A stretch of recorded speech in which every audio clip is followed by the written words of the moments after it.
हमारा स्वरूप है।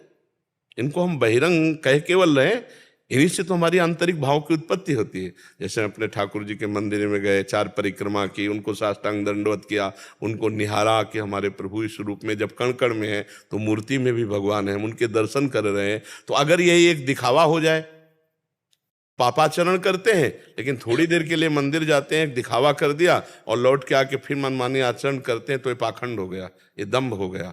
वही बहिरंग साधन अंतःकरण को पवित्र करके अंतरंग साधन में लगा देगा, वही बहिरंग साधन, यह दिखावा दंभ पाखंड है तो वही अधर्म हो जाएगा। समझ पा रहे हैं? यदि महाराज जी मान लो दम पाखंड भी हैं, बहिरंग पक्ष में हैं, लेकिन धीरे धीरे वो बहिरंग से अंतरंग में प्रवेश कर सकते तो हैं। वो अंतरंग के लिए ही है। चूंकि हम लोग बहिर्मुख हैं, इसलिए हमारे बाहरी बहुत से साधन बताए गए, जैसे शास्त्र स्वाध्याय करना, भगवान की चर्चा करना, भगवान की चर्चा सुनना, भगवान के मंदिर जाना, भगवान को प्रणाम नमस्कार करना, भगवान के भाव से दूसरों की सेवा करना, भगवत भाव से पशु पक्षियों की भी सेवा करना। इसी साधना से धीरे धीरे अंतःकरण पवित्र होगा तो अंतर में नाम चलने लगेगा, मंत्र चलने लगेगा, भगवान का ध्यान चलने लगेगा, बाहर शिथिलता आती जाएगी और अंदर की भावनाएं बढ़ती चली जाएंगी। और एक दिन ऐसी भावना में आएगी कि वो भगवत भाव वाला बन जाएगा। प्रारंभ तो सबका शुरुआत बहिरंग से ही होता है ना, स्थिति सबकी अंतरंग में ही जाके पूर्ण होती है।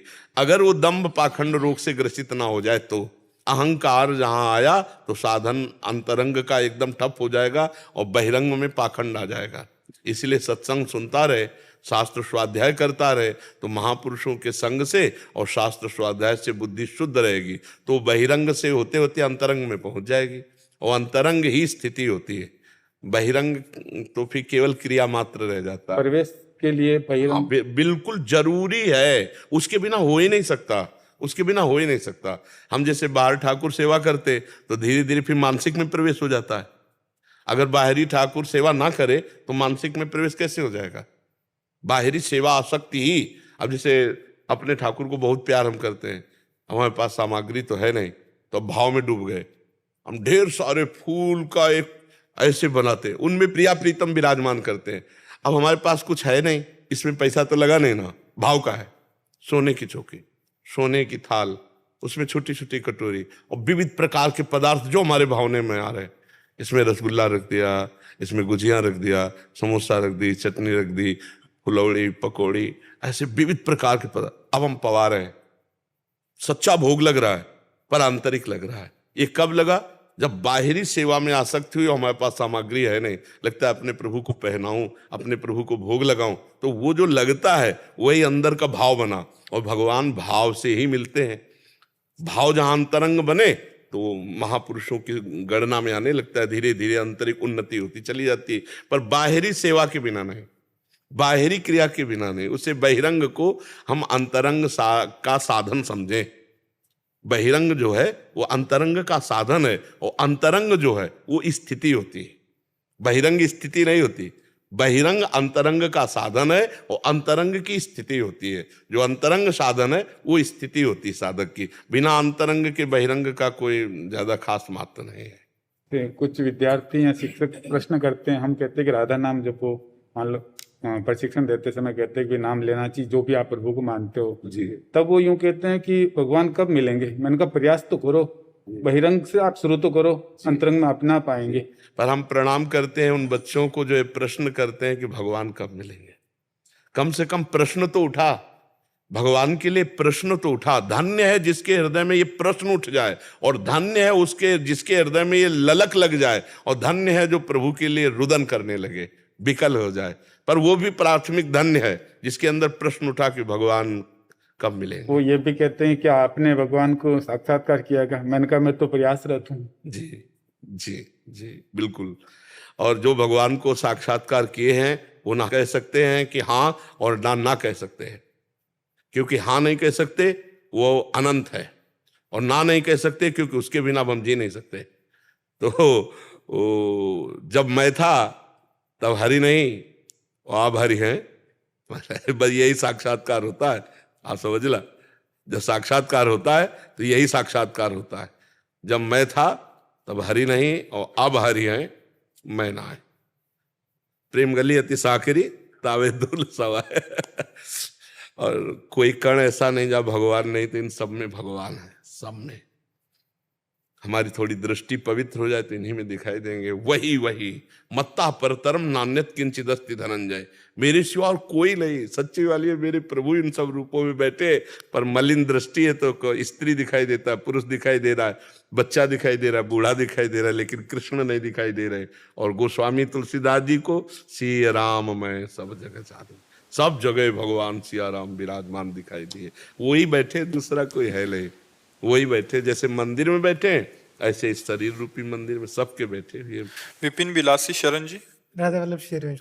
राधा वल्लभ शेरवंश। महाराज जी आप हमारे गूगल हैं, हमारी छोटी सी बड़ी समस्या जो भी होती है उसका आप समाधान करते हैं अपने सत्संग और एकांतिक वार्तालाप के द्वारा, लेकिन एक विचार बार बार परास्त कर रहा है। जितना खुद को रोकता हूं उतना ही ज्यादा एक बार में गुस्सा कर देता हूं। सत्संग के कारण निराशा हावी नहीं हो पाती, परंतु अब और छन्नी में दूध नहीं दूना। इससे पहले लालजू ऑपरेशन करें, आप इसका इलाज करते हैं। गुस्सा किस बात में आती है? अनुकूलता में कभी किसी को गुस्सा नहीं आएगी, कभी किसी को नहीं आएगी। जब प्रतिकूलता आती है तब गुस्सा आती है।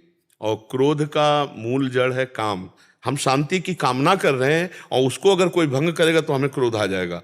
हम जो चाह करते हैं उसके विपरीत जब होता है तब क्रोध आ जाता है। और वही हमारी कसौटी है कि हमारी चाह के विपरीत हो और हमें क्रोध ना आए। यही हमारी कसौटी है। हमारी कसौटी है कि जैसे हमको कोई विदेशी भाषा में हमको गाली दे, जो हम भाषा नहीं जानते, तो हम केवल देखते रहेंगे, मुस्कुराते रहेंगे, कुछ बोल रहा है। और जब हमारी भाषा में हमको गाली दे और हम वैसे मुस्कुरावें, तब माना जाएगा कि अध्यात्म का ज्ञान आपको है, अध्यात्म का ज्ञान है। तो हम क्रोध, वैसे प्रवचन करना सरल है लेकिन जीवन में उतारना कठिन है। जब प्रतिकूल परिस्थिति हो और फिर हम क्रोध ना करें, उस समय विचार करें तो अध्यात्म सही चल रहा है। लेकिन उस समय वो विषय हमको आकृष्ट कर लेता है और हम भूल जाते हैं कि हम अध्यात्म के पथिक हैं और हम गुस्सा कर बैठते हैं। फिर बाद में हमको पश्चाताप होता है। हम अगली बार के लिए तैयार हों कि हे भगवान, अब अवसर मिलेगा तो आपकी कृपा बल से हम मुस्कुराएंगे, क्रोधित नहीं होंगे। अगर फिर गुस्सा हो जाते हैं तो फिर हम प्रायश्चित करें कि आज हम जो क्रोध किए उसके लिए आज उपवास करेंगे, और अब अगली बार क्रोध आएगा तो हम कोशिश करेंगे कि हमें गुस्सा ना आए। धीरे धीरे आप क्रोध पर विजय प्राप्त कर लेंगे। धीरे धीरे आप इस पर धीरे से चलिए, अपने ऊपर भी गुस्सा मत होइए। ये बहुत शांति से चलने वाला मार्ग है। अध्यात्म मार्ग बहुत शांत मार्ग है। इसमें उद्दंडता नहीं कि यार हमें गुस्सा क्यों आ गया तो हम अपने को पीटने लगे, अपना कोई अहित करने लगे। नहीं नहीं नहीं, इसके लिए भी शांत रहे। क्योंकि इस शरीर को पीड़ा देने से, जैसे सांप अंदर बांबी के बैठा है बिल के, और ऊपर लाठी चलाओ तो कोई फर्क पड़ेगा क्या? सांप पे तो कोई फर्क नहीं पड़ेगा। तो जो तुम्हें क्रोध दिलाया वो अज्ञान तो अंदर बैठा हुआ है, आप शरीर को पीड़ा देते उससे फर्क क्या पड़ेगा? अब जैसे उपवास किए, उपवास करके भजन किए, तो उस पर फर्क पड़ रहा है। जो देहाभिमान है उस पर फर्क पड़ रहा है, जो अज्ञान है अब उस पर फर्क पड़ रहा है। और मन विचार करेगा गुस्सा किया तो ये 2 दिन भूखा मारेगा, पीड़ा पहुंचेगी ना उसको भूख की, ऊपर से पीड़ा। 2 दिन ये हमको व्रत में रखेगा और डट के जप करेगा, तो अब हमें गुस्सा नहीं करनी। और जब गुस्सा का अवसर आवे तो दांत पीस ले और राधा राधा अंदर अंदर बिल्कुल खोले ना। वो गाली दे, खूब गाली दे, पर खोले ना वहां से। या तो हट जाए मौन होकर के चुपचाप, और या तो हिम्मत हो तो डटा रहे, बस बोले ना तो नहीं तो अगर बोलना शुरू हुआ तो फिर गुस्सा का काम ही है। फिर वो मतलब गलत करवा देगा, या तो गलत बुलवा देगा या तो फिर मारपीट होने लगेगी। या पूज्य जनों को भी गाली दिलवा दे। गुस्सा वो चीज है, अपने पूज्य जनों को, माता पिता वयो वृद्धों को भी अपशब्द बुलवा दे। क्रोध ऐसी चीज है, अरे अपशब्द क्या, थप्पड़ मरवा दे। ज्यादा गुस्सा आ जाए तो कहो मारपीट शुरू हो जाए। इसलिए क्रोध तो बहुत नाशकारक है, और प्रायः जितने भी विनाश होते हैं वो सब क्रोध से ही होते हैं। क्रोध को शांत करने की कोशिश करें, भगवान बल देंगे। और धीरे धीरे क्रोध विजयी, काम क्रोध लोभ मोह मद मत्सर, ये 6 शत्रु हैं जो जीव को बांधकर दुर्गति कराते हैं। महाराज जी पहले तो क्रोध की जलन 5 मिनट थी, अगर उस समय जैसे आप कह रहे हैं, पर बाद में तो दिनों तक चले जाती है। बहुत पश्चाताप होता रहता है कि यार हम क्यों गुस्सा हुए। बिल्कुल ठीक बात है। अगर पहली गर्मी सह जाए दांत पीस के तो वो 5 मिनट की गर्मी होती है, और अगर हम गर्मी में बोल गए तो बड़ी गलती हो सकती है, बड़ा परिणाम, अरे पूरा जीवन बर्बाद हो सकता है, पूरा जीवन बर्बाद। मान लो कहीं हाथ ऐसे किसी के लग जाए, उसकी मृत्यु हो जाए तो आजीवन जेल कारावास। तो हमें क्रोध को थोड़ा शांत करना चाहिए। मित्रविंदा सोनी जी राजस्थान से। राधे राधे महाराज जी। महाराज जी, मैं पिछले 7-8 महीने से पिताश्री के माध्यम से गुरुदेव के वचनों को जीवन में ग्रहण करने का प्रयास मात्र कर रही हूँ। आपके दर्शन की इच्छा थी जो आज पूर्ण हुई। महाराज जी, मेरा प्रश्न है, महाराज जी, प्रेम भक्ति को सौम्य, नम्र, कोमल, शांत बनाकर जीवन की पूर्णता देता है। लौकिक जगत की पूर्णता क्षणभंगुर है, लेकिन आध्यात्मिक जगत की पूर्णता ईश्वर से प्रेम है, मोक्ष है। तो उस प्रेम की उत्पत्ति का स्रोत और स्वरूप क्या है? नाम। प्रेम मूल यह नाम है।